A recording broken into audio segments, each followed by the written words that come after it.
Ryan Williams ഷോയിൽ Bengaluru F സിക്ക് വിജയം, ചെന്നൈയിൻ എഫ് സി ഫ്ലാറ്റ്, അതും ചെന്നൈയുടെ ഹോം ഗ്രൗണ്ടിൽ 4-2 എന്ന് പറയുന്ന സ്കോറിലാണ് Bengaluru F C Chennaiyin F സിക്കെതിരെ ഒരു വിജയം സ്വന്തമാക്കുന്നത്. ഈ വർഷത്തെ അവസാനത്തെ അവരുടെ മത്സരം കഴിയുമ്പോൾ അവർക്ക് പോയിന്റ് ടേബിളിൽ 2ാം സ്ഥാനത്ത് തന്നെ നിൽക്കാനും സാധിക്കുന്നു. ചെന്നൈയിൻ എഫ് സിക്ക് അവരുടെ ഇപ്പം വളരെ ഒരു കൺസേൺ ആയിട്ടുള്ളൊരു മേഖലയിലാണ് ഇപ്പോൾ പോയിന്റ് ടേബിളിലാണെങ്കിലും അല്ലെങ്കിൽ സീസണിലെ പെർഫോമൻസിൻ്റെ ഒക്കെ കാര്യത്തിലാണെങ്കിലും കടന്നു പോയിക്കൊണ്ടിരിക്കുന്നത് എന്നുള്ളതാണ്. സോ ഈ ഒരു മത്സരത്തിലേക്ക് വരുമ്പോഴത്തേക്കും എല്ലാവരും ഒരു എക്സൈറ്റ് ചെയ്യിക്കുന്ന ഒരു മാച്ച് തന്നെയാണ്. നമുക്കറിയാം, ഒരു സൗത്ത് ഇന്ത്യൻ ഡെർബി മാച്ചാണ്.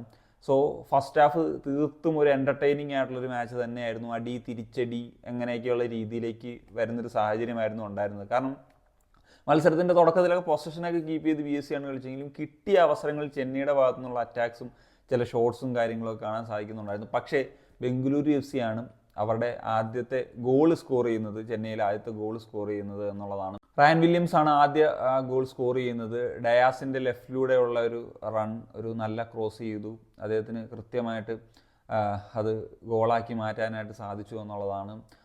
സോ ഗോൾ നിലത്തെത്തുന്നതിന് മുമ്പ് എന്താണെങ്കിലും ആ ഗോൾ അടിച്ച് മിനിറ്റുകൾക്കകം തന്നെ ചെന്നൈയിൻ എഫ് സി മത്സരത്തിലേക്ക് തിരിച്ചു വന്നു. ഏതാണ്ട് സമാനമായിട്ടുള്ള രൂപത്തിൽ നൊഗ്വേരയുടെ ഒരു മിസ് വന്നതാണ്. അത് ബ്രാംവില്ല ലെഫ്റ്റിലൂടെ തന്നെ റൺ നടത്തി. ഒരു കട്ട് ബാക്ക് ആണ് ഇവിടെ. ആദ്യം ബംഗളൂരു എഫ് സിയുടെ ഡയാസ് കൊടുത്തത് ക്രോസ് ആണെങ്കിൽ ഇവിടെ ഒരു കട്ട് ബാക്ക് കൊടുക്കുന്നു.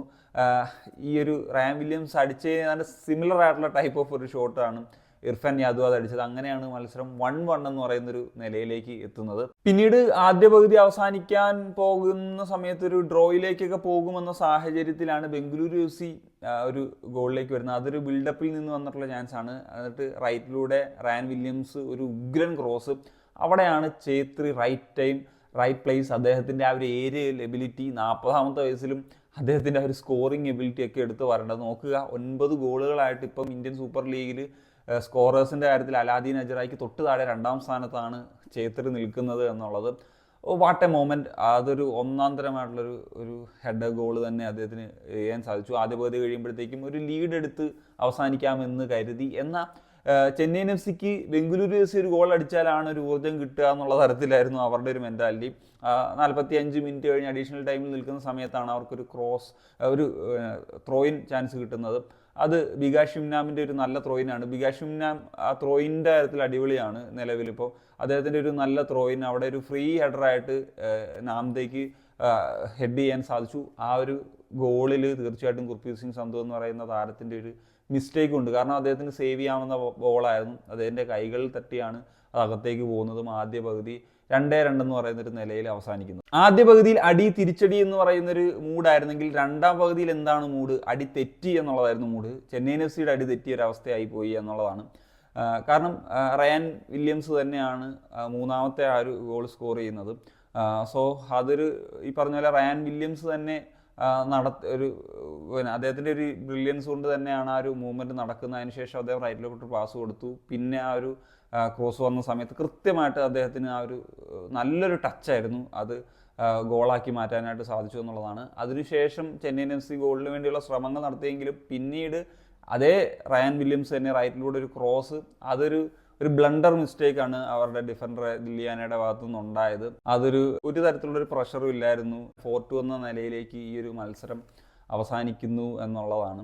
സോ പിന്നീട് ചെന്നൈ ചില മാറ്റങ്ങളൊക്കെ വരുത്തി മത്സരത്തേക്ക് തിരിച്ചു വരാനുള്ള ശ്രമങ്ങളൊക്കെ നടത്തിയതാണ്. പക്ഷെ അതൊന്നും കണ്ടില്ല. ഈ ഒരു മത്സരത്തെ പറ്റി പറയുമ്പോഴത്തേക്കും റയാൻ വില്യംസ് എന്ന് പറയുന്ന താരത്തെ എടുത്തു പറയണം. ഈ ഒരു 4 ഗോൾ ബംഗളൂരു എഫ് സി നേടിയിട്ടുള്ള 4 ഗോളിലും ഇൻവോൾവ് ആയിട്ടുള്ള താരമായിരുന്നു. ആ ഓൺ ഗോൾ പോലും അദ്ദേഹത്തിൻ്റെ ക്രോസിൽ നിന്നാണ് വന്നത്. അപ്പം 3 ഗോൾ കോൺട്രിബ്യൂഷനും ആ ഒരു ഓൺ ഗോളിന് വഴിവെച്ചതും റയാൻ വില്യംസ് ആണ് എന്നുള്ളതാണ് ഏറ്റവും പ്രധാനപ്പെട്ട കാര്യം. പിന്നെ ചെന്നൈയിൻ എഫ് സിയെ സംബന്ധിച്ചിടത്തോളം പല ആരാധകരും ഏറ്റവും കൂടുതൽ ഡിസപ്പോയിൻറ്റഡ് ആയിപ്പോയത് അവരുടെ മുന്നേറ്റത്തിലുള്ള താരങ്ങളുടെ പെർഫോമൻസ് ആണ്. എസ്പെഷ്യലി അവരുടെ ഫോറിൻ താരങ്ങൾ. ഡാനിയൽ ചീമയുടെയൊക്കെ ഒരു ഫോമിൻ്റെ കാര്യത്തിലൊക്കെ വളരെ കൺഫ്യൂസിങ് ആയിട്ടാണ് നിൽക്കുന്നത്. ഇപ്പം ജോർദൻ ആണെങ്കിലും അവർ ആ ഒരു സ്കോറിങ്ങിലേക്കൊക്കെ കൂടുതൽ വന്നു കഴിഞ്ഞാൽ ഒരു ചേഞ്ചസ് ഉണ്ടാക്കാൻ പറ്റും. അതുപോലെ തന്നെ ഇന്നൊരു 2 ടീമുകളും ഇന്ത്യൻ ഡിഫൻസ് വെച്ചാണ് കളിച്ചത്. അതുകൊണ്ട് തന്നെ 2 ടീമിന് കൂടുതൽ ഗോളുകൾ പറന്നിട്ടുള്ള 6 ഗോളുകൾ പറന്നിട്ടുള്ളൊരു മത്സരം കൂടിയായിട്ട് മാറി ഇത് എന്നുള്ളതും ഒരു വസ്തുതയായിട്ട് നമുക്ക് പറയേണ്ടതാണ്. So that's it guys. അപ്പം ബംഗളൂരു എഫ് സി ഇതാ ഒരു പഴയ ബംഗളൂരു എഫ് സി, ഒരു ചാമ്പ്യൻ ബംഗളൂരു എഫ് സി ആയിട്ട് തിരിച്ചു വരുന്നു. ഈ വർഷം അവസാനിക്കുമ്പോഴത്തേക്കും മോഹൻ ബഗാന് ചലഞ്ച് കൊടുക്കുന്ന ഏറ്റവും ഏറ്റവും ചലഞ്ച് കൊടുക്കുന്ന ഒരു ടീമായിട്ട് ബംഗളൂരു എഫ് സിക്ക് മാറാൻ സാധിക്കുന്നു എന്നുള്ളതൊക്കെയാണ്. അപ്പോൾ നിങ്ങളുടെ ഒപ്പീനിയൻസ് തീർച്ചയായിട്ടും കമ്പോസ് ചെയ്യാൻ പറ്റും. സനിയ.